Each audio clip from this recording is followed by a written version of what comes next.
Hello，好啦 ，speed dating 咧就識咗男仔，跟住咧點睇啊個頭？咁其實外形上咧都唔覺得唔係自己中意嗰啲啊。你嘅中意嗰啲係點嘅咧 ？Brad Pitt 咁嘅？唔係咁不切實際。哦 ，Johnny Depp 咁樣。即係好 man 咯，好有啲 raw 地。man 阿諾舒華辛力加嗰啲咁樣咯。ABC 嘅㗎。咁，但係我想知道嗰晚，其實嗰晚 speed dating 裏邊咧，喺個 club 入邊，咁有幾多個 approach 你，或者你 approach 咗幾多個？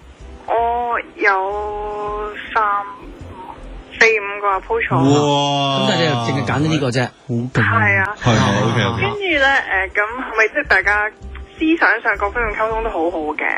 咁到而家一齊咗幾個月咧，咁其實即係佢其實啱啱30歲嘅咋。咁後尾原來佢以前即係睇公司冇嘢做，佢都會喺啲留言區啊，即係討論。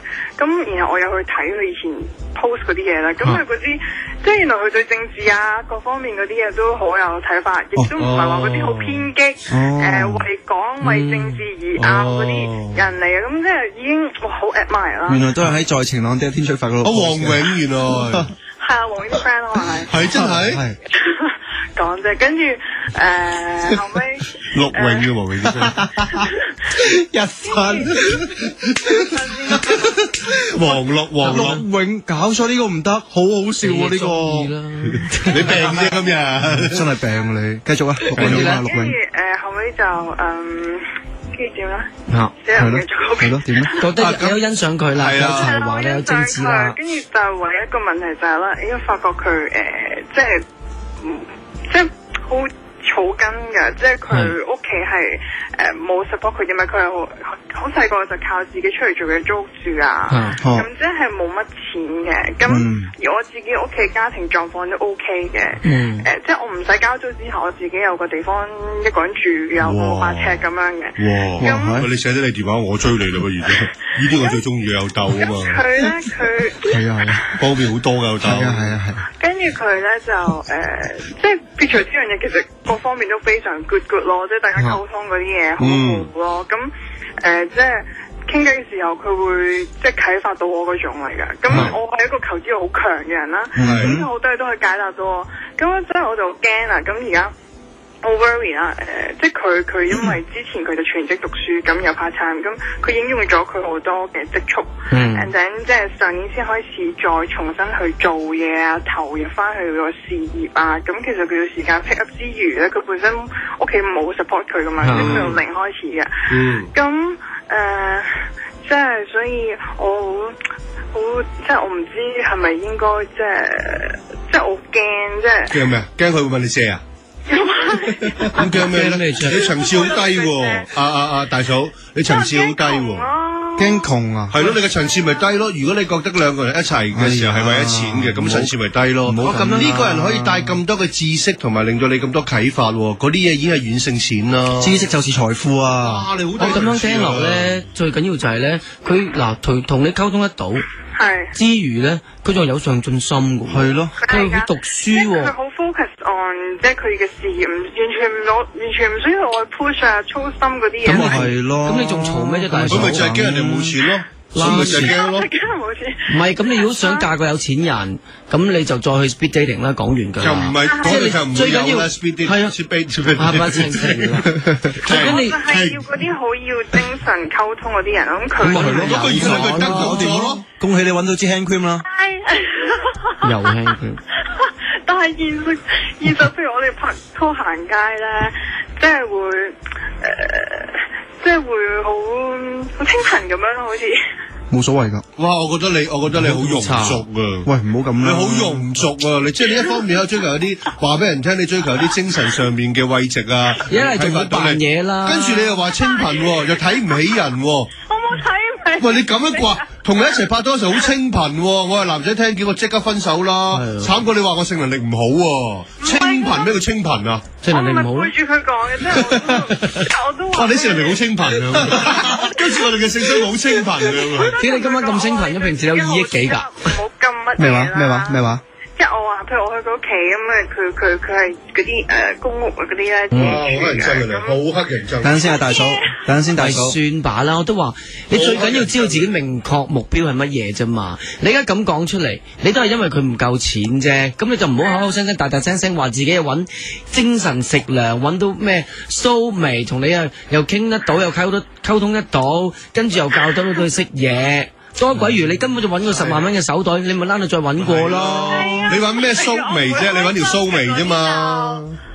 我對住嗰啲又唔會開心過，就算我自己都唔會係咁萬零。你搞掂自己先啦！你幾多歲啊，大嫂？26。哦，咁你搞掂自己先啦！你根本都唔知自己想點，你想齊晒啊？咁唔該你照清啲自己塊鏡先啦，睇下自己得唔得到先咯。同埋呢啲嘢都係講積翻嚟㗎。係啊，係上世積翻嚟嘅，你唔係話做徐子淇係做徐子淇嘅呢個世界。咁我都唔係諗住做徐子淇，我唔需要打徐子珊嚟做唔到。你做到你唔做，咪係咯？你個態度令到人哋好討厭啊！係啊，好討厭啊！好討厭，好討厭。你話如果呢個男朋友同你傾到偈啊，跟住佢唔上進或者咩性都話，佢又上進又性，跟住你又口口聲聲咁多 complain，咁你唔好再低佢咯。係咪即係其實揀咗就即係好好地靜靜地揀乜鬼啫？你幾有揀過佢啫？唔係你中唔中意先？唔好講錢嗰啲，中意咁咪得咯。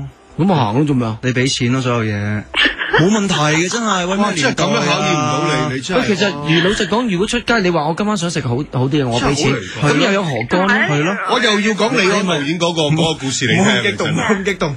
因為你好聲就今晚我李安導演結咗婚之後，之前10年都係個老婆照顧佢咯，就係要完成個老公做導演拍電影嗰個夢想咯。咁你嗰時候，哎呀，我同你一齊好清貧啊！雖然你幫咗好多嘢，唔講呢啲嘢噶啦，你研究咩叫愛先啦。唔係咁，但係女仔都會擔心自己，即係可唔可以依偎喺個男仔度啊？依偎唔使錢㗎，入錢即係靠唔靠得住個男仔咁樣？個男仔咪可以保護到佢啊？咁有時錢都有啲緊要嘅。就係佢啲咧，真係好成熟啊！跟住就咁啊係咯，你幫我講埋先啦。人哋幫緊你，你又唔聽，你真係乞人憎。我想講就係好嘈啊 ，Hello，唔知要打邊個 ？One two，係講得啦。喂，我想講就係咧，呢個男仔我聽你講少少背景咧，就係佢又有自己讀書啊，各樣嗰啲。你又話佢事業自己會衝刺啦，呢啲人咧係少之又少嘛，而家係一定得㗎，係實力股嚟㗎。即係我都覺得佢好好啊。係咯，唔得咯。佢係好成熟，即係好要。係咯，我知你已經。生活咗好耐咧，我都中意佢啦，而家。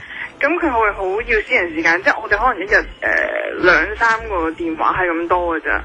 咁我又想點啊你？哇！你真係喂，不如咁啦，阿大嫂啊，你盡情享受呢段關。喂，大嫂聽我講先，你盡情享受呢段關係啦，因為好快冇㗎。